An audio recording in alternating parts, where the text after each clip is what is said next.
பாருங்கள் ஃப்ரெண்ட்ஸ், இது அருகம்புல் சுத்தம் பண்ணி க்ளீன் பண்ணி வச்சுருக்கேன். இது நல்லா கழுவிட்டு இப்போ ஜூஸ் போட போகிறேன். நல்லா 2 தண்ணி கழுவி வாஷ் பண்ணி நல்லா எடுத்துக்கோங்க. எடுத்து இது மிக்சியில் போட்டு அரைக்க போகிறோம்.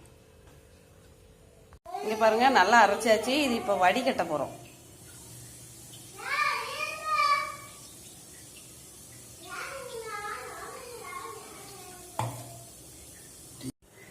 நல்லா அரைச்சி வடிகட்டி வச்சாச்சு. தண்ணி ஊற்றிருக்கேன் 3 பேர் குடிக்கிற மாதிரி. இதில் இப்போ ஹனி மிக்ஸ் பண்ணணும். தேன் ஒரு 3 ஸ்பூன் 4 ஸ்பூன் உங்கள் தேவைக்கு ஏற்ற மாதிரி ஊற்றி நல்லா குடிங்க. ஸ்வீட்டாக இருக்கும். ஜூஸை வடிகட்டி வச்சாச்சுங்க. இது வெறும் வயிற்றில் காலையில் எந்திரிச்ச உடனே குடிச்சிருங்க.